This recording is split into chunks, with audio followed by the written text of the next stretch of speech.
2010 में आई हुई Inception movie सिर्फ एक मूवी नहीं है, वो एक सवाल है। ऐसा सवाल जो मूवी खत्म होने के बाद दिमाग में घूम रहा था। सवाल ये था कि कॉब रियलिटी में था या सपने में। ज्यादातर लोग लास्ट सीन में टॉप पर गिरने का फोकस करते हैं, गिरा या नहीं, और इसी से आंसर निकालने की कोशिश करते हैं। अगर हम सिर्फ टॉप पर डिपेंड रहते हैं तो हम मूवी गलत एंगल से देख रहे हैं। तो चलिए मैं आज बताऊंगा कि रियलिटी था या सपने में, आखिरकार सच क्या है। तो चलिए शुरू से स्टार्ट करते हैं। सबसे पहले हम इस मूवी के रूल्स को क्लियर कर लेते हैं। पहला रूल, सपने के अंदर सपना पॉसिबल है। एक ड्रीम के अंदर बहुत सारे ड्रीम लेयर हो सकती है। दूसरा रूल, हर लेयर में टाइम स्लो हो जाता है। जितना डीप सपना रहेगा उतना ही टाइम स्लो होगा। तीसरा रूल, रियलिटी चेक करने के लिए एक टोटम होता है। यह एक प्रकार का पर्सनल ऑब्जेक्ट होता है जो हमें बताता है कि तुम सपने में हो या रियलिटी में। कोब का टोटम था स्पैनिंग टॉप। अगर आप सपने में रहते हो तो वो गिरता ही नहीं है, बस घूमता रहता है। अगर आप रियलिटी में हो तो वो धीरे धीरे गिर जाएगा। मूवी के लास्ट सीन में कॉब टॉप को घुमाता है। कैमरा टॉप पर ही फोकस रहता है। जब टॉप धीरे धीरे स्लो होता है तभी कैमरा कट जाता है। हमें क्लियर नहीं दिखाया जाता कि टॉप गिरा या नहीं। डोम कॉब सिर्फ एक ड्रीम थीप नहीं था, वो असल में एक टूटा हुआ हस्बैंड, गिल्ड फादर और एक ऐसा इंसान जो अपनी यादों से भाग रहा है। मेल के डेथ के बाद कोब का दिमाग बदलने लगता है। रियलिटी उसे दर्द देने लगती है, इसीलिए कोब रियलिटी से दूर भागने लगता है। सपने उसके लिए सेफ स्पेस बन जाते हैं। जहां मेल जिंदा है वहां रिग्रेट कम है और कंट्रोल उसके हाथ में है। दिक्कत तब होती है जब सपना सेफ लगने लगे, रियलिटी दर्द देने लगे, तो सपना और रियलिटी का डिफरेंस धीरे धीरे खत्म हो जाता है। लेम्बो कोई नॉर्मल ड्रीम लेवल नहीं होता। लेम्बो दिमाग के रॉ सबकॉन्शियस है। यहाँ कोई रूल नहीं होता, टाइम का कोई मीनिंग नहीं होता। सेकंड सालों में बदल जाता है। इंसेप्शन में कोब और मेल सालों तक लेम्बो में फंसे रहते हैं।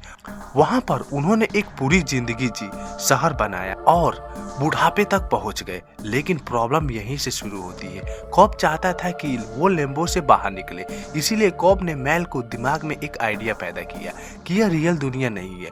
लेम्बो में आइडिया बहुत ही पावरफुल होता है, वो दिमाग में गहरा बैठ जाता है। लेकिन जब मेल रियलिटी में आई तो वो आइडिया उसके दिमाग से नहीं उतरा और इसी कारण से वो समझी कि वो अभी ड्रीम में है और आखिरकार उसकी मौत हो जाती है। ज्यादातर लोग स्पैनिंग टॉप पर फोकस करते हैं, लेकिन मूवी एक और बड़ा हिंट देती है। वो हिंट होता है वो असल टोटेम मेल थी। कॉब जब भी मेल से देखता था वो ड्रीम के अंदर होती थी और वो हर मिशन को बिगाड़ देती थी। मतलब कि मेल कोब के सबकॉन्शियस का हिस्सा थी, उसका गिल्ड और उसका फियर। मूवी के एंड में कोब अपने बच्चों के पास जाता है, लेकिन मेल वहां कहीं भी नजर नहीं आती थी और ये बात बहुत ही बड़ा सिग्नल है। अगर कोब अभी भी सपनों में होता तो मेल जरूर दिखती, क्योंकि वो हमेशा उसके ड्रीम में आती थी। लेकिन मेल नहीं आती, कोई सबूत भी नहीं दिखता उसका। इससे ये होता है कि कोब अपने सपने से बाहर आ चुका है। एंडिंग में कोब अपने बच्चों को देखता है। उन बच्चों के फेस फाइनली क्लियर दिखते हैं और वो टॉप को देखे बिना चला जाता है। ये डिटेल एक्सीडेंटल नहीं है। इस मोमेंट पर वो टेस्ट करना नहीं चाहता कि वो रियलिटी है या ड्रीम। और ये चीज एक बहुत ही बड़ा क्लू है। इस मूवी में दो थ्योरी है, आइए इन दोनों थ्योरी को समझते हैं। पहली थ्योरी, कोब रियलिटी में था। इस थ्योरी फीलिंग पर नहीं, एविडेंस पर बेस्ड है। पहला है बच्चे के कपड़े। ड्रीम में कोब अपने बच्चों को सेम कपड़े में देखता था, क्योंकि वो मेमोरी बेस्ड ड्रीम था। एंडिंग में बच्चों के कपड़े अलग थे। इसका मतलब ये है कि मेमोरी रिपीट नहीं होती, ये प्रेजेंट मोमेंट था। दूसरा है फेस क्लियर विजुअल थे। पहले फेस ब्लर या टर्न अवे रहता था, एंडिंग में फेस क्लियर और कंप्लीट दिखाई देते थे। कोब अब मेंटल प्रेजेंट में है। ड्रीम में मेल हमेशा आ जाती थी मिशन को बिगाड़ने के लिए, लेकिन लास्ट सीन में मेल नहीं आती थी। चौथा, कोब स्पैनिंग टेप को इग्नोर करता है। अगर वो डाउट होता तो जरूर चेक करता, लेकिन वो रियलिटी को एक्सेप्ट कर लेता है एंड अपने बच्चों की तरफ जाता है। पांचवा है टॉप का वावा। टॉप अगर परफेक्टली स्टेबल नहीं है तो वो हिंट देता है कि वो गिरने वाला था। कैमरा इसलिए कट हो गया क्योंकि आंसर मैटर नहीं करता यहाँ पर। इस थ्योरी के हिसाब से कोब रियलिटी में था।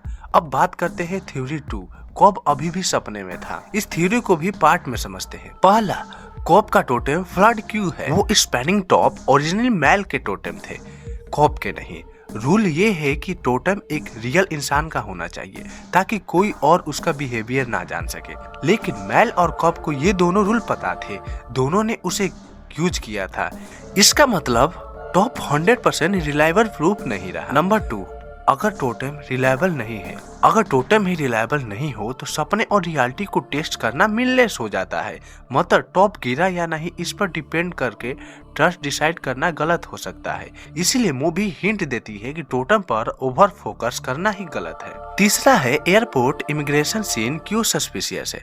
इंड में कोप बिना किसी प्रॉब्लम के इमिग्रेशन क्रॉस कर लेता है, जबकि पूरी मूवी में उस पर मर्डर के केस था। रियलिटी में ये प्रोसेस ऑलमोस्ट इम्पॉसिबल था। यह बिल्कुल ड्रीम लॉजिक जैसा लगता है। अब बात करते हैं चौथे कल प्रॉब्लम का, मैजिकली वैनिश होना। इंड में अचानक चार्जेस क्लियर हो जाते हैं, क्वेश्चन नहीं होती, इमिग्रेशन बिल्कुल स्मूथ हो जाता है, सब कुछ ज्यादा ही परफेक्ट लगता है। इसीलिए इस थ्योरी से लगता है कि वो अभी भी सपने में था। क्रिस्टोफर नोलन ने खुद कहा था एंडिंग का मतलब ये नहीं कि वो ड्रीम में था या रियलिटी में, बल्कि ये है कि कोप को अब फर्क नहीं पड़ता। और यही से इस मूवी का सोल छुपा है। इंसेप्शन ये नहीं पूछता कि कोप सपने में था या रियलिटी में। मूवी का असली मैसेज ये है कि रियलिटी वही होती है जिसमें तुम रहना चाहो। कोप के लिए बच्चे ही उसके लिए रियलिटी है। टॉप गिरा या नहीं कोप का सवाल नहीं था, बल्कि हमारा सवाल था। हम ही उत्सुक है कि वो गिरा या नहीं। आपको ये वीडियो कैसी लगी मुझे कमेंट करके जरूर बताइए, और मुझे कमेंट करके ये बताइए कि क्या आपको समझ में आया या नहीं। अगर कोई भी डाउट हो तो मुझे कमेंट करके जरूर बताइए। मिलते हैं नेक्स्ट वीडियो में, तब तक के लिए बाय बाय, और चैनल को सब्सक्राइब करना ना भूलें।